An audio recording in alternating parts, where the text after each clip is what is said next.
Hi friends, welcome to my channel KSNR family. ఎలా ఉన్నారు? అందరూ బాగున్నారా? అందరూ బాగుండాలని మనస్ఫూర్తిగా కోరుకుంటున్నాను. ఈ రోజున మీకు కార్తీక మాసంలో నీటిలో దీపాలను ఎందుకు వదులుతారు అనే విషయం గురించి మీకు పూర్తిగా తెలియజేస్తాను.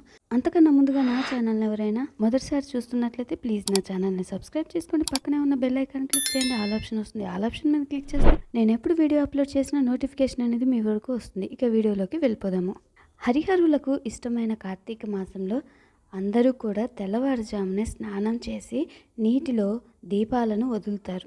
నదుల్లో కానీ, చెరువుల్లో కానీ, బావుల్లో కానీ, ఇంటి వద్ద బకెట్లో, టబ్బులో ఇలా అందరూ కూడా దీపాలను వదులుతారు. అసలు ఎందుకు దీపాలను వదులుతారు? దాని వెనక ఉన్న ఆంతర్యం ఏమిటో ఇప్పుడు తెలుసుకుందాము. దైవభక్తి ఉన్నవారు సంవత్సరం మొత్తం దీపం వెలిగించలేకపోయినా కార్తీక మాసం నెల రోజులు దీపం వెలిగిస్తే చాలా మంచిదని పెద్దలు చెబుతుంటారు. కార్తీక పురాణం ప్రకారం కార్తీక మాసంలో పిప్పలుడు అనే మహారాజు దీపదానం చేయడం వలన సంతానాన్ని పొందాడని, వారి కుమారుడైన శత్రుజిత్తు ఈ మాసంలో దీపాన్ని వెలిగించడం వలన కైలాసాన్ని చేరుకున్నాడని కథలు ఉన్నాయి. ఈ నెల రోజులు ఇంట్లో దీపాల కన్నా చెరువులు, నదుల్లో దీపాలు వదులుతుంటారు. ఏ నది తీరం చూసినా కార్తీక స్నానాలు చేసేందుకు వచ్చిన భక్తులతో కలకల్లాడుతుంది. సూర్యోదయం అయ్యే సమయానికి నదీ తీరం మొత్తం దీపకాంతులతో నిండిపోతుంది. ఇంతకీ కార్తీక మాసం నెల రోజులు నదుల్లో, చెరువుల్లో దీపాలు ఎందుకు విడిచిపెడతారు? దీని వెనక ఉన్న ఆంతర్యం ఏమిటి?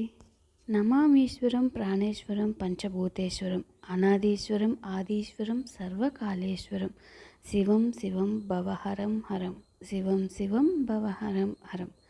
ఆకాశం, నీరు, అగ్ని, గాలి, భూమి పంచభూతాలు సకల ప్రాణికోటికి జీవనాధారాలు.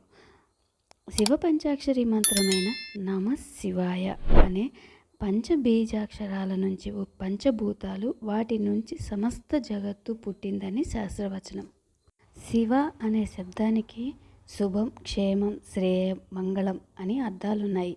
ఈ జగత్తంతా శివమయమే అయినప్పుడు అంతా శివోహమే. పంచభూతాలని కూడా తనలో లయం చేసుకుని పరమశివుడు కొలువైన క్షేత్రాలు పంచభూత క్షేత్రాలు. ఇంతకీ కార్తీక మాసంలో దీపాలను నీటిలో ఎందుకు వదిలిపెడతారన్నది చెప్పకు ఇదంతా చెప్తున్నారేంటి అని అంటారా? ముందుగా శివం పంచభూతాత్మకం అని తెలిసినప్పుడే దీపాలు నీటిలో ఎందుకు వదిలిపెడతామనేది అర్థమవుతుంది. ఆత్మను జ్యోతి స్వరూపంగా భావిస్తారు. మనలో ఉండే ఆత్మ జ్యోతి స్వరూపంగా మారి భగవంతుడిని చేరుతుంది అని అంటారు.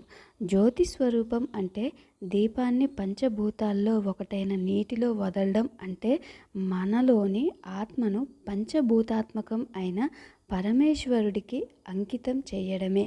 ముఖ్యంగా పరమేశ్వరుడికి అత్యంత ప్రీతిపాత్రమైన కార్తీక మాసంలో దీపాలు వెలిగించి నదుల్లో, చెరువుల్లో వదిలితే పూర్వజన్మలో చేసిన పాపాలతో పాటు ఈ జన్మలో చేసిన పాపాలు నశించి పరమేశ్వరుడి సన్నిధికి చేరుతామంటారు.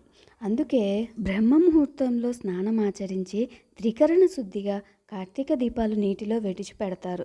అన్ని మాసాల్లో చేసే ఆధ్యాత్మిక కార్యక్రమాల కన్నా కార్తీక మాసంలో చేసే ఉపవాసం, స్నానం, దానం ఎన్నో రెట్లు ఫలాన్ని ఇస్తాయని పురాణాలు చెబుతున్నాయి. విష్ణువుని తులసి దళాలు, కమలం పువ్వు, జాజి పువ్వు, అవిసె పువ్వు, గరిక, దర్భలతోనూ, శివుణ్ణి బిల్వదళాలు, జిల్లేడు పూలతో అర్చిస్తే వారికి ఉత్తమ గతులు కలుగుతాయి అని అంటారు. ఈ మాసంలో నిత్యం సూర్యోదయానికి ముందే స్నానం చేసి గుడికి వెళ్ళి దీపారాధన చేస్తే అత్యంత పుణ్యఫలం లభిస్తుంది. నెలంతా సాధ్యం కాని వారు కనీసం సోమవారం, కార్తీక పౌర్ణమి, ఏకాదశి తిథుల్లో అయినా సరే ఇలా చేస్తే మంచిది అని పండితులు చెబుతున్నారు.